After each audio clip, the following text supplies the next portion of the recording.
here giving the tutorials for using MS Teams for teachers. So first click on the start and then scroll and check for your MS Teams app, or it could be on your taskbar.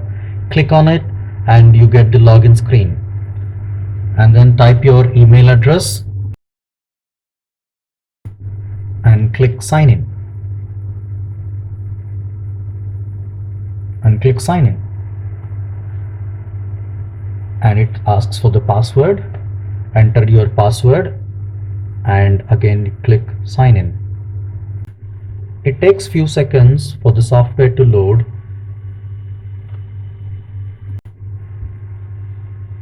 and it opens up like this.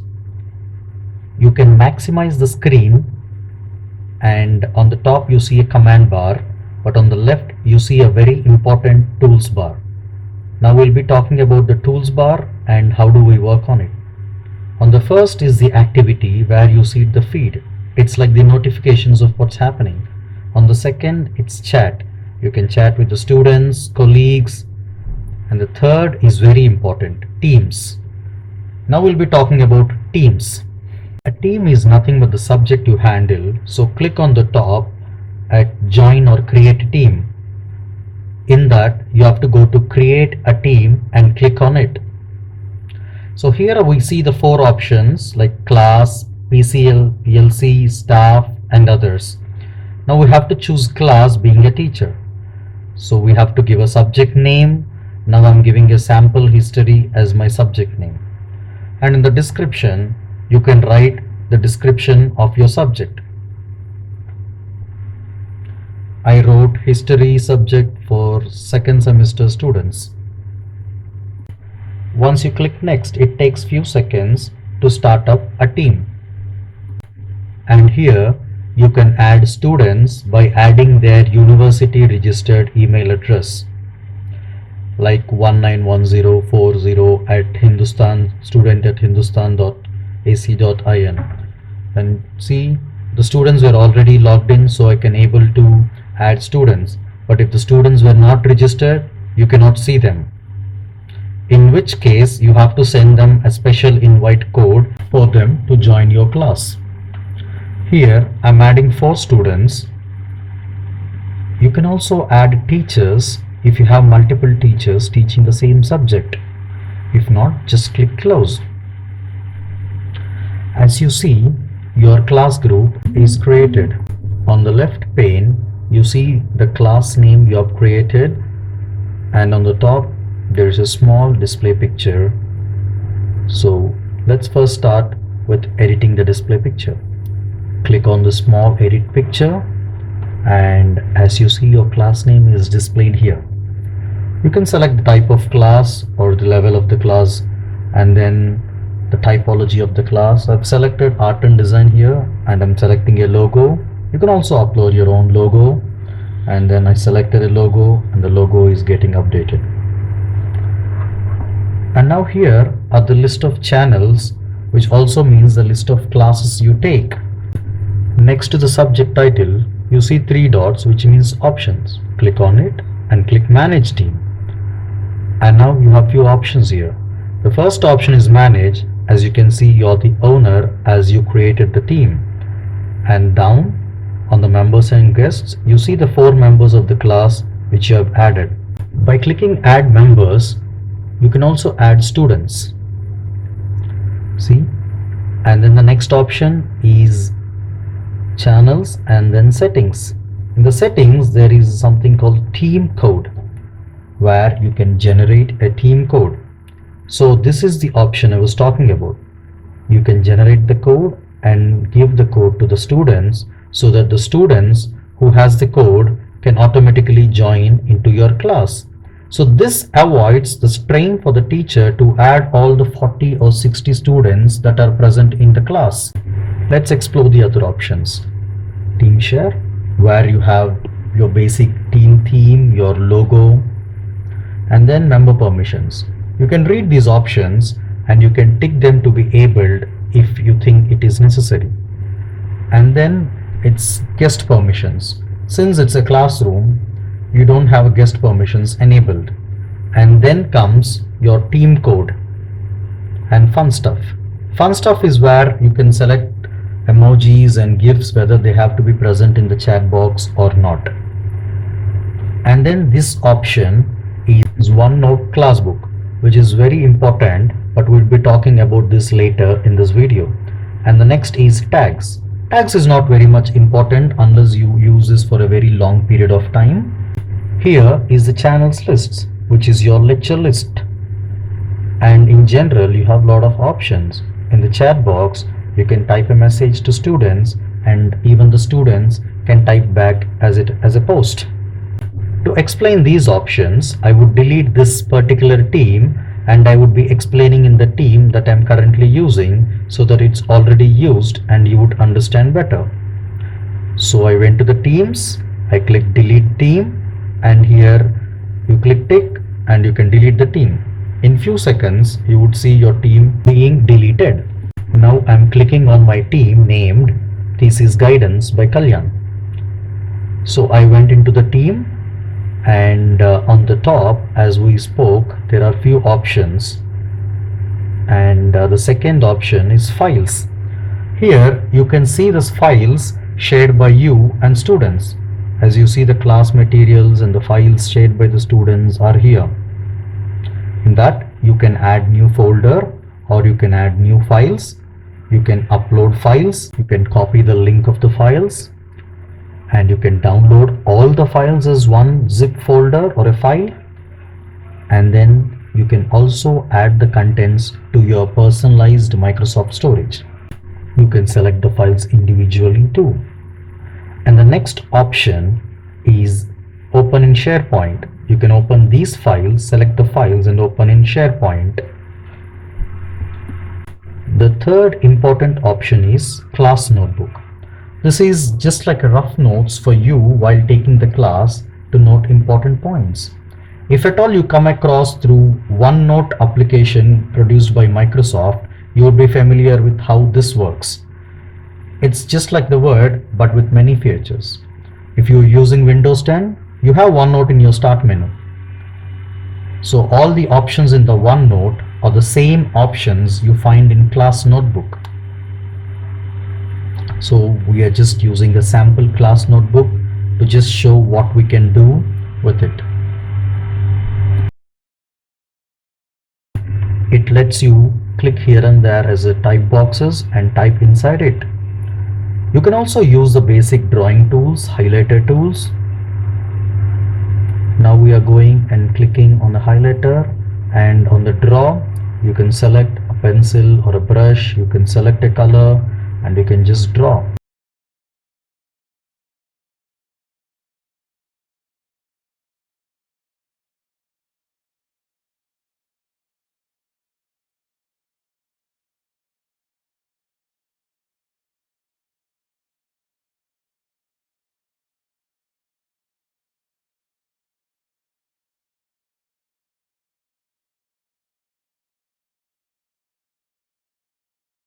The other important option is dictate. In this menu, home, in the last you see an option dictate. You allow your mic and then whatever you talk, it types. Just like your speech to text recognizer, you can just talk and your notes gets typed. I'm not typing those things, it's just getting typed by recognizing my voice. This is one of the cool features that is being provided, but we should remember to stop it on time, otherwise it just keeps on typing. I'm just exploring these options for a beginner.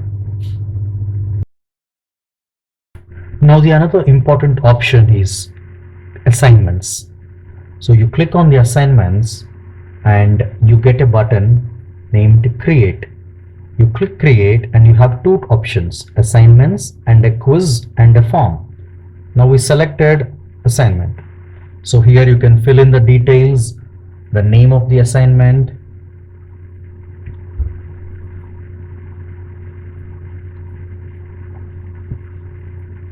and you can write the description of the assignment.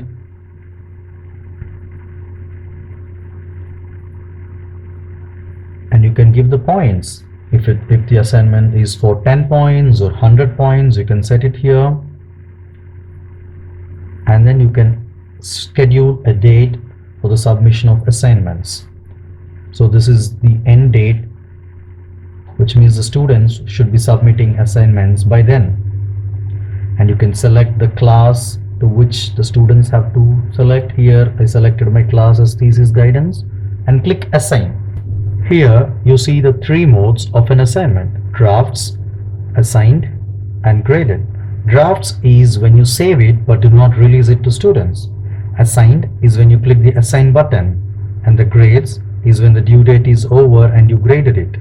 So we click the assigned, and then you see two assignments here. You click on the assignments, and then you can see the student who have submitted the assignments here, and you can click on their work to see their work and grade them. So you can click on the student. It shows the files they have uploaded for your assignment. You can give a feedback here. I've written good work, although there are no files, and you can give a grade here, and you can save it. So I gave 78 and then I saved it. You can click next button to see the next student works. So I've given 68 and 78 for students, and you can see it's graded here for the student.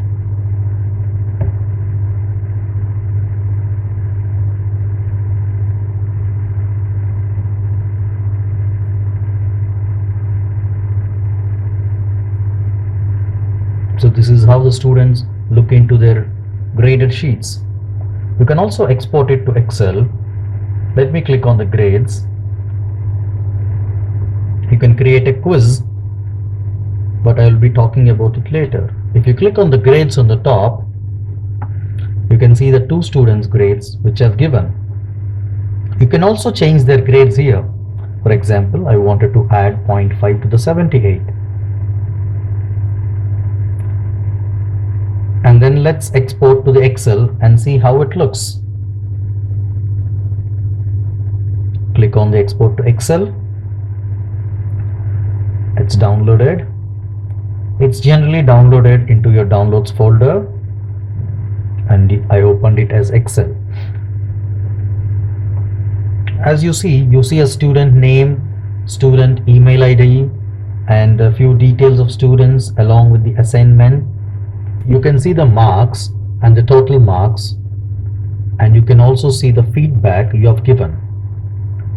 So those are the details that get exported to the Excel file. Alright, we are closing the Excel file. I'm just deleting the Excel file for no records. And then I came back to the Teams. Hope you all understood how we work on Teams. And you can also click on the assignment on your left, and you can see class-wise classes, and then you can see the class-wise assignments that you've given. So before exploring the other main features, let's take a short break of 30 seconds.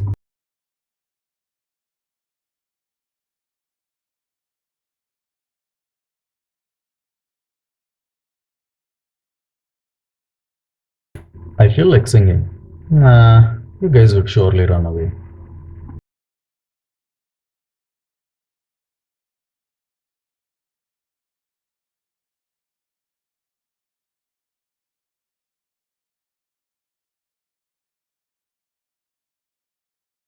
So calendar is a place where I schedule my meetings. For say I wanted to create a class on Wednesday morning 10 o'clock. So I go to the slot. A typical slot is half an hour, and click on it. And you can write the type of meeting or the title of meeting. You can give your description of meeting.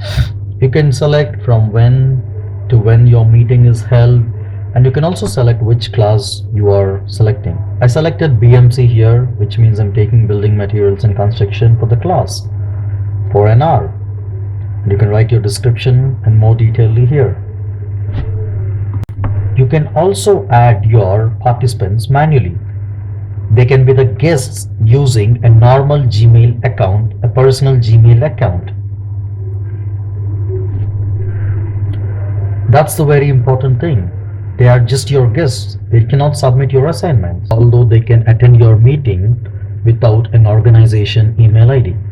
So that's about your timetable space, your calendar, and then on the top you can select Meet Now so that you can instantly meet your students and invite them, or you can go to the next option, Call, where you can call your friends, your colleagues. Here I've added few contacts in my list. You can call them, you can audio call them, send a message, send a voicemail, email. I can see the call history and I can also send a voicemail. And the last option is Files. So you see the files that you have created while taking a class notes. All those files are being seen here. You can also browse the files in your OneDrive. Let's refresh our knowledge. On the top is the activity column. It's just like your notification bar on your phone. Just shows your activities.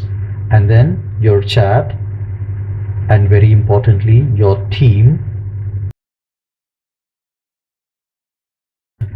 You can double click on the teams so that it goes to the main menu of showing all your classes. So you can click on a class, you can access the files, posts, and your class notebook, your assignments, your grades. You can also add few plugins by searching on internet.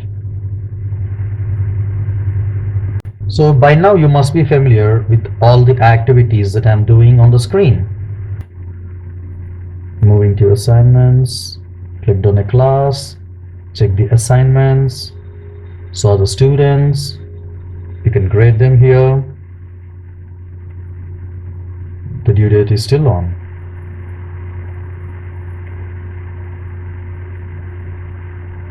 And then you can go to your calendar to see your timeline of meeting schedules.